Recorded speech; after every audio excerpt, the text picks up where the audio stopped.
রাধে রাধে বন্ধুরা, আজকে আমি বানাবো একটা গুজরাটি রেসিপি। তো তার জন্য আমি প্রথমে নিয়ে নিয়েছি ছোলার বেসন, কিছুটা আমি নিয়ে নিয়েছি। তো এই গুজরাটি রেসিপি ধোকলা, এই ধোকলাটা খেতে খুবই ভালো লাগে। এটা বেসনের তৈরি, তো এরকম চৌকো মতো এটা দেখতে হয়। এটা খুবই সুস্বাদু লাগে খেতে।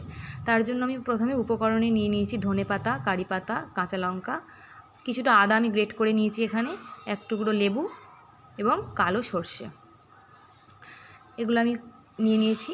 এরপরে আমি বেসনটাকে কি করব, একটু চালনির মধ্যে দিয়ে আমি ভালো করে চেলে নেব, যাতে করে এর উপরে কোনো ডেলা ডেলা যাতে না থাকে। তো এটা আমার হয়ে গেছে। এরপর আমি এর মধ্যে কিছুটা নুন দিয়ে নেব, কিছুটা আমি হলুদ আমি দিয়ে দিলাম এর মধ্যে। তারপর আমি এর মধ্যে গ্রেট করে রাখা আদাটাকে দিয়ে ভালো করে আমি মিশিয়ে নেব। তারপরে আমি এটাকে পরিমাণ মতো জল দিয়ে আমি একটা ব্যাটার তৈরি করে নেব। এই ব্যাটারটা বেশি ঘনও হবে না এবং বেশি পাতলাও হবে না, মিডিয়ামের মধ্যে এই ব্যাটারটা আমার হবে। এরপরে আমি গ্যাসের মধ্যে একটা পাত্র নিয়ে নিয়েছি, পাত্রের মধ্যে কিছুটা আমি জল নিয়ে নিয়েছি। জলের উপর একটা স্ট্যান্ড এরকম বসিয়ে দেবেন, আপনাদের কাছে যে স্ট্যান্ড থাকবে সেটাই আপনারা বসাবেন। আর ওই ব্যাটারটার মধ্যে আমি একটু সর্ষের তেল উপর দিয়ে ভালো করে ব্যাটারটা আমি আবার ভালো করে মিক্সড করে নিয়েছি। তো ওই স্ট্যান্ডের ওপরে, গরম জলের স্ট্যান্ডের ওপরে আবার আমার একটা পাত্র বসাতে হবে। তো আমি এরকম মাপের একটা বাটি আমি এখানে নিয়ে নিয়েছি, এটাকে আমি অয়েল ব্রাশ করে নিলাম। আপনারা চাইলে কড়ার উপরেও স্ট্যান্ড দিয়ে তার উপরে যে কোনো সাইজের বাটি বসিয়ে আপনারা এটা করতে পারেন। তো আমি তারপরে এই ব্যাটারটার মধ্যে ইনো আমি দিয়ে নিলাম। আমার ওদিকে জলটা ফুটে গেছে, স্ট্যান্ডের জল যে রেখেছি আমি, জল আমার ফুটে গেছে, জলটা আমার গরম হয়ে গেছে। এবারে আমি ব্যাটারটাকে এই বাটির মধ্যে ঢেলে দিলাম। তো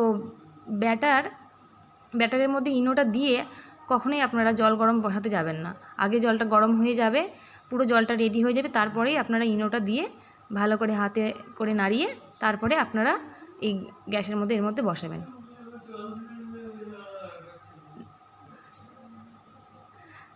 এরপর আমি ঢাকা দিয়ে রেখে দেবো এইভাবে আধা ঘন্টা মতো। আধা ঘন্টা আমি রেখে দিলাম আধা ঘন্টার জন্য। এরপর আমি কড়ার মধ্যে একটু সর্ষের তেল দিয়ে নিলাম, একটা সিরাম বানাবো আমি। এর মধ্যে কাঁচা লঙ্কা দিয়ে দিলাম, কালো সর্ষে আমি দিয়ে দিলাম, আর দিয়ে দিলাম কারি পাতা। এটাকে ভালো করে আমি নাড়িয়ে নেব। এর মধ্যে আমি তারপরে কিছুটা জল, হাফ গ্লাস মতো আমি জল এর মধ্যে দিয়ে নেব, পরিমাণ মতো নুন এবং একটু চিনি আমি এর মধ্যে দিয়ে নেব। দিয়ে এই জলটা ভালো করে ফুটে যাবে, এই জলটাকে আমি ঠান্ডা করার জন্য আমি রেখে দেবো। একটা সিরাম আমি বানিয়ে নিলাম, এই সিরামটা আমি ঠান্ডা করার জন্য আমি এইভাবে আমি একে ছেড়ে দেবো।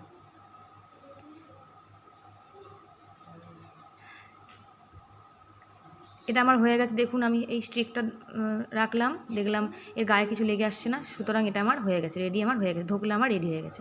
এবার আমি ধোকলাটাকে ঠান্ডা করার জন্য আমি রেখে দেবো। ঠান্ডা করে সুন্দর করে আমি এটাকে নামিয়ে নেব, সাইড দিয়ে সুন্দর করে আমি এটা নামিয়ে নেব। তারপর আমি একটু ধনে পাতা নিয়ে নিয়েছি, গ্রাইন্ড করে নিয়েছি ধনে পাতা। এর মধ্যে আমি দিয়ে দিলাম নুন, একটু সরষের তেল, আর আমি দিয়ে দিলাম একটু পাতি লেবু, দিয়ে ভালো করে আমি নাড়িয়ে নিলাম।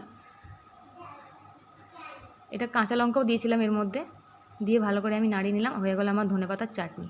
তো ধনেপাতার চাটনিটা আমার রেডি হয়ে গেছে। এখানে ধোকলাগুলোকে আমি সুন্দর করে পিস পিস করে চৌকো শেপে আমি কেটে নিয়েছি। এরপর আমি যে সিরামটা রেখেছিলাম ঠান্ডা করার জন্য, ওই সিরামটা আমি উপর থেকে ছড়িয়ে দিলাম। তো ধোকলাটাও ঠান্ডা হলে এবং সিরামটাও ঠান্ডা হলে তবেই আপনারা দুটোকে, এই সিরামটাকে ধোকলার উপরে দেবেন। দেখতেও দেখুন খুব সুন্দর হয়েছে। এরপরে আমার ধোকলার সাথে ধনেপাতার চাটনি রেডি হয়ে গেল। এটা খেতে খুবই অসাধারণ লাগে, বেসনের আইটেম। আপনারা সকলেই খেয়ে ট্রাই করে দেখবেন। Thank you.